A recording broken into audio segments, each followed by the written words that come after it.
आ जाओ, आ जाएं, आ गए। मेरी बात ध्यान से सुननी है आप लोगों ने। भाई हमारे चैनल के ऊपर जो सब्सक्राइब किया हुआ है जिन लोगों ने, उनमें 18% ऐसे लोग हैं जिनने नोटिफिकेशन ऑन किया हुआ है। लाइक ये किस तरह का प्यार है। अस्सलाम वालेकुम everyone, this is Bilal from video सरकार। और आज की इस वीडियो के अंदर मैं एक ऐसे ब्रांड के फोन को अनबॉक्स करने वाला हूं जिसके बारे में शायद आप ज्यादा ना जानते हो, लेकिन मैं आपको ये बात बता देता हूं कि ये ब्रांड जितना चाइना में हुआवे इंपॉर्टेंट था उतना ही चाइना के लिए इंपॉर्टेंट रहा है। और ये ब्रांड भी उसी तरह ही नेटवर्क कम्युनिकेशन के बहुत ज्यादा टूल्स जो है वो क्रिएट करता है। मैं जिस ब्रांड के फ़ोन को आज यहाँ पर अनबॉक्स करने वाला हूँ वो है ZTE, और इसका जो फ़ोन हम अनबॉक्स करने वाले हैं वो है ZTE Axon 30 Ultra।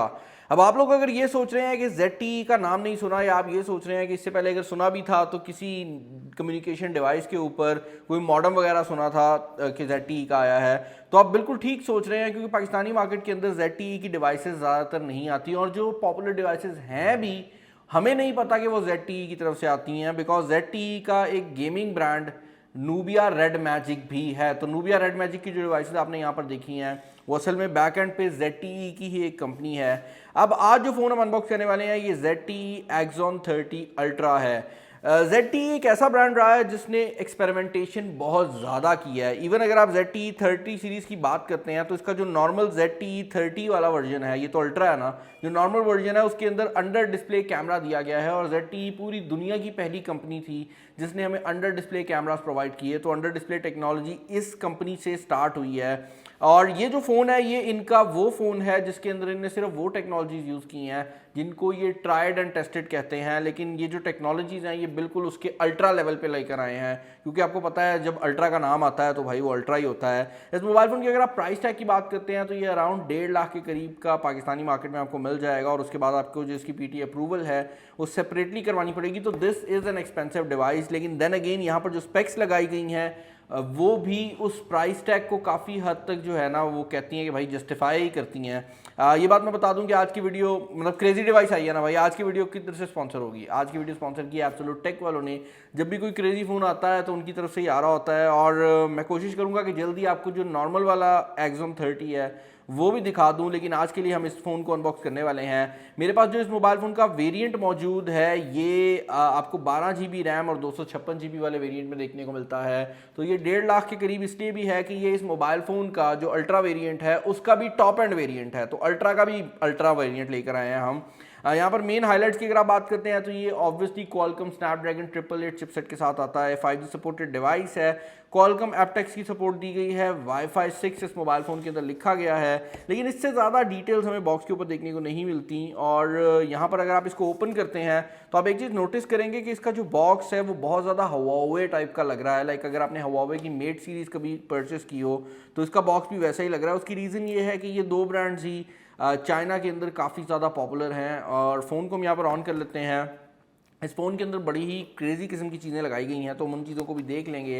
यहाँ पर आपको सबसे पहले एक बुकलेट देखने को मिल जाता है जिसमें आपका सिम इजेक्शन का पिन दिया गया है। उसके अलावा आपको आपका वारंटी कार्ड, एक पेपर गाइड जो कि काफ़ी मोटी है क्विक स्टार्ट गाइड की फॉर्म में, और उसके अलावा एक सिलिकन केस देखने को मिल जाता है। और सिलिकन केस अगर मैं यहाँ पर निकालता हूँ तो आप एक चीज़ नोटिस करेंगे, इस मोबाइल फ़ोन की जो बैक साइड पर ओपनिंग है केस के अंदर वो बहुत बड़ी है, और दिखने में मैंने जब इसकी कुछ तस्वीरें देखी हैं तो दिखने में ये किसी हद तक जो सैमसंग का Galaxy S21 Ultra है उससे भी मिलता जुलता है। ऑल दो जो ओवरऑल जनरल डायरेक्शन है इस मोबाइल फ़ोन की वो काफ़ी ज़्यादा डिफरेंट है।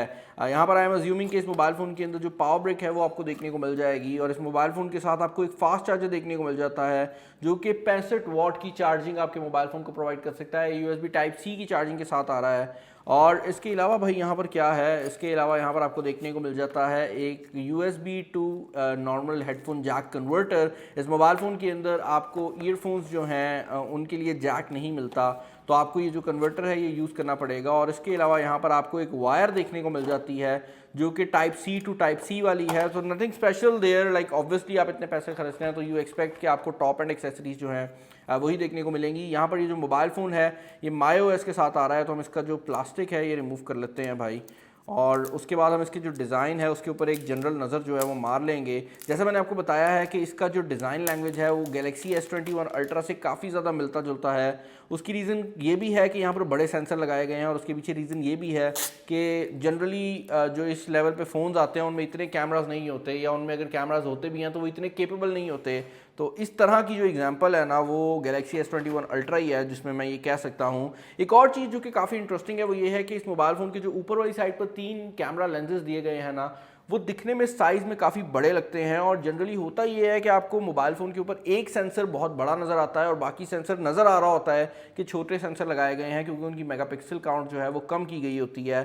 हाउएवर इसके केस में चीज़ें डिफरेंट हैं। यहाँ पर ये जो तीनों कैमरास हैं, ये तीनों कैमरास 64 मेगापिक्सल के लगाए गए हैं, और उसके पीछे रीज़न ये है कि अकॉर्डिंग टू ZTE वो बहुत ज़्यादा फोकस अपने वीडियो मोड्स के ऊपर करना चाहते हैं। तो ऊपर वाले तीनों कैमरास जो हैं वो 64 मेगापिक्सल के हैं। यहाँ पर एक 5x जूम वाला आपको 13 मेगापिक्सल का सेंसर भी देखने को मिल जाता है, तो ये 5x ऑप्टिकल जूम प्रोवाइड कर देगा, और ये पेरिस्कोप कैमरा है। इसके अलावा यहाँ पर लेज़र ऑटो फोकस दिया गया है, और उसके अलावा आपको 2 जो फ्लैश लाइट्स हैं वो देखने को मिल जाती हैं। एक और चीज़ जो कि काफ़ी इंटरेस्टिंग है वो ये है कि आपको नोटिस में आ रहा होगा कि इस मोबाइल फ़ोन के ऊपर फिंगरप्रिंट्स नहीं आ रहे।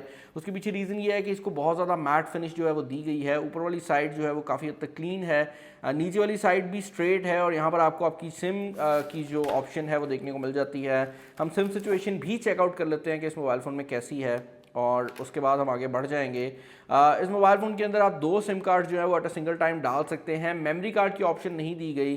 256 GB की इंटरनल स्टोरेज है, तो वो किसी हद तक पॉसिबल है, और क्योंकि ये एक फ्लैगशिप डिवाइस है तो शायद ये रीज़न भी हो कि इसके अंदर वो ऑप्शन नहीं दी गई। फ्रंट पर जो स्क्रीन है वो कर्व स्क्रीन है और गोरिल्ला ग्लास 5 से कवर्ड है। अब इस स्क्रीन को यूज़ करता हूँ मैं, जल्दी से मोबाइल फ़ोन को सेटअप करता हूँ और उसके बाद मिलते हैं।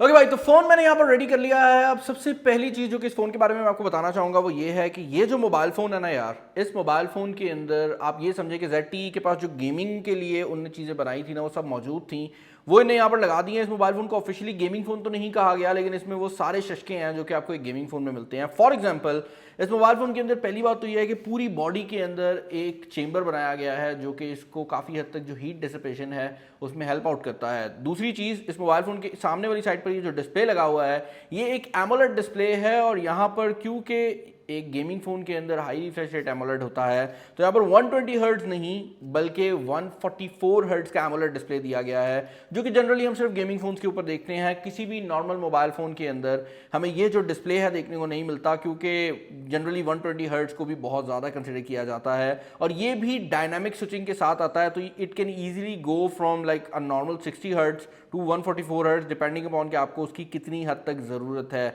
और इसके अलावा एक और चीज़ जो कि बड़ी इंटरेस्टिंग है वो ये है कि ये आप गेमिंग के दौरान ऑन भी कर सकते हैं। ख़ास तौर पर तो वो गेमिंग के दौरान ऑन हो जाएगा, बाकी टाइम ऑफ रहेगा। एक और चीज़ जो कि बड़ी इंटरेस्टिंग है वो ये है कि इस मोबाइल फ़ोन के बैक साइड पर जो 3 कैमराज लगाए गए हैं ये बहुत केपेबल कैमराज हैं। ये 64 मेगापिक्सल के सेंसर्स आते हैं, लेकिन 64 मेगापिक्सल के अलावा भी यहाँ पर सॉफ्टवेयर के बहुत ज़्यादा गिमिक्स दिए गए हैं। फॉर एग्जाम्पल, अगर आप इस वीडियो की बात करते हैं तो ये हमने इसी मोबाइल फ़ोन पर रिकॉर्ड की है। ऑल दो किसी वियर्ड रीज़न की वजह से ये साइडवेज इसको शो कर रहा है, लेकिन मैं इसको सीधा कर लेता हूँ। इस वीडियो के अंदर डॉली जूम का जो इफेक्ट है वो दिखाया गया है, जिसमें बेसिकली जो आपका सब्जेक्ट है उसका साइज वही रहता है, लेकिन उसके बैकग्राउंड के ऊपर जो भी चीज़ें होती हैं वो चेंज हो रही होती हैं। और ये जो इफेक्ट है ये जनरली आप एक बड़े कैमरा को एक स्टेबलाइजर पे लगाते हैं और आप जूम करते हैं एक कैमरा से और दूसरी साइड से आप पीछे आते हैं तो उसके थ्रू इफेक्ट जो है आता है। लेकिन यहाँ पर आप इस मोबाइल फ़ोन में सिर्फ डॉली स्टेबलाइजेशन जो है वो ऑन करते हैं और उसके बाद आप मोबाइल फ़ोन को पकड़ के वीडियो रिकॉर्डिंग करते हुए पीछे मूव होते हैं और ये इफेक्ट जो है आ जाता है। इस मोबाइल फ़ोन का एक और बहुत बड़ा एडवांटेज ये है कि जनरली जो मोबाइल फ़ोन्स के अंदर अल्ट्रा वाइड एंगल कैमरास लगाए जाते हैं उनमें क्वालिटी की बहुत ज़्यादा डिग्रेडेशन आपको देखने को मिलती है, और क्योंकि वो छोटे सेंसर होते हैं तो उनमें जनरली लाइट का भी काफ़ी इशू रहता है। लेकिन यहाँ पर ऐसा नहीं है, यहाँ पर जो अल्ट्रा वाइड एंगल कैमरा है वो वही 13 मिलीमीटर के ऊपर काम कर रहा है, यानी कि बहुत ज़्यादा 120 हर जगह जो 120 का एंगल है 120 डिग्रीज का उस पर काम कर रहा है। लेकिन फिर भी इसके अंदर जो क्वालिटी है या जो डिटेल है वो वही है जो कि आप एक टॉप एंड कैमरा से एक्सपेक्ट करते हैं, क्योंकि यहाँ पर भी जो अल्ट्रा वाइड एंगल कैमरा का सेंसर है वो भी 64 मेगापिक्सल का लगाया गया है। एक और चीज़ जो कि इस मोबाइल फ़ोन के बारे में बहुत ही यूनिक लगी है मुझे वो ये है कि जनरली सिनेमैटिक वर्ल्ड के अंदर जो 35 मिलीमीटर है उसको बहुत ज़्यादा हाई क्लास कंसिडर किया जाता है, और स्पेशली अगर आप पोर्ट्रेट्स खींच रहे होते हैं तो उस टाइम पर जो 35 मिलीमीटर है उसको ख़ास तौर पर कंसिडर किया जाता है कि वो एक्यूरेट मेजरमेंट है जिसके थ्रू आप पोर्ट्रेट शॉट्स खींच सकते हैं। तो इस मोबाइल फ़ोन के अंदर ख़ास तौर पर 64 मेगापिक्सल का 35 मिलीमीटर वाला एक लेंस लगाया गया है जो कि उसी पोर्ट्रेट मोड को अनेबल करता है। और यहाँ पर पोर्ट्रेट मोड में भी काफ़ी मज़ेदार फीचर्स दिए गए हैं, आप लाइट इफेक्ट्स वगैरह चेंज कर सकते हैं जिस तरह हम दूसरे फ़ोन्स के ऊपर भी देख चुके हैं। इसके अलावा भी काफ़ी फीचर्स हैं जो कि हम इससे पहले दूसरी डिवाइसेस पर देख चुके हैं, तो मैं उन पर यहाँ पर डिटेल में नहीं जाऊँगा। लेकिन एक चीज़ जो कि मुझे काफ़ी डिसेंट लगी है वो ये है कि एक तो इसका जो मल्टी कैमरा सेटअप है वो काफ़ी अच्छी तरह से काम करता है। तो आप at a single time 3 camera 64 megapixel के यूज़ कर सकते हैं। और उसके अलावा यहाँ पर जो वीडियो मोड दिया गया है ये ड्यूल इमेज स्टेबलाइजेशन के साथ आता है। तो इसमें ऑप्टिकल इमेज स्टेबलाइजेशन भी है और इलेक्ट्रॉनिक इमेज स्टेबलाइजेशन भी है जिसकी वजह से ये काफ़ी ज़्यादा स्टेबल वीडियो देता है। और ये मोबाइल फ़ोन क्योंकि 64 मेगापिक्सल कैमरा के साथ आ रहा है और उसके साथ यहाँ पर स्नैपड्रैगन 888 है तो ये 8K वीडियो रिकॉर्डिंग को भी सपोर्ट करता है। और अभी तक जितने भी फ़ोन्स मैंने देखे हैं उसमें शायद इसकी जो 8K है वो लो लाइट की परफॉर्मेंस के हिसाब से सबसे ज़्यादा क्लीन लगी है मुझे। ऑल दो अगर आप तस्वीरों की बात करते हैं तो तस्वीरों में जो नाइट मोड है इस मोबाइल फ़ोन का आई वुड से कि वो थोड़ा और बेहतर हो सकता था, क्योंकि नाइट मोड को जैसे ही मैंने ऑन किया है आप देख सकते हैं जो ह्यूमन फेस है उसको इसने कोई ख़ास तरीके से शो नहीं किया। नॉर्मल में ये कलर्स काफ़ी अच्छे शो कर रहा है, लेकिन जैसे ही आप इसको लेकर जाते हैं नाइट मोड में तो इसने कलर्स को थोड़ा ज़्यादा ही वाइट कर दिया है और वाइट से भी ज़्यादा एक पिंकिश वाइटिश टिंट आ गया है। तस्वीर ज़रूर साफ़ हो गई है और डिटेल भी बढ़ गई है, लेकिन नेचुरल जो लुक है वो चली गई है। तो आई वुडंट से कि इसका जो नाइट मोड है वो मुझे इतना कोई ख़ास लगा है। लेकिन देन अगेन ये mobile phone full on performance provide करता है। यहाँ पर इन डिस्प्ले फिंगरप्रिंट स्कैनर दिया गया है, फ्रंट कैमरा जो है वो 16 मेगापिक्सल का लगाया गया है, 65 वॉट की चार्जिंग दी गई है। बैटरी यहाँ पर थोड़ी सी कम है एज़ कम्पेयर टू अदर्स जो कि इस रेंज में आते हैं, लेकिन फिर भी काफ़ी अच्छी क्वालिटी है। और ओवरऑल अगर आप इस मोबाइल फ़ोन के बारे में मेरे ओपिनियंस जानना चाहेंगे तो आई वुड से कि इस मोबाइल फ़ोन को चेकआउट करने के बाद मेरे दिल में सिर्फ एक बात आ रही है कि ZTE को इस टाइम पर पाकिस्तानी मार्केट में एंटर हो जाना चाहिए। ये क्रेजी डिवाइसेस बना रहे हैं, ये इनोवेट कर रहे हैं, डिवाइसेस भी अच्छी हैं, प्राइसिंग भी ठीक है। अगर ये पाकिस्तानी मार्केट में आते हैं तो ये बाकी जो ब्रांड्स हैं उनको काफ़ी टफ टाइम दे सकते हैं। मुझे कमेंट्स में बताइएगा कि इस फ़ोन के रिलेटेड आपके क्या ओपिनियंस हैं। चैनल पर नए हैं, चैनल को सब्सक्राइब कर लीजिएगा और बस नेक्स्ट वीडियो में मुलाकात होगी।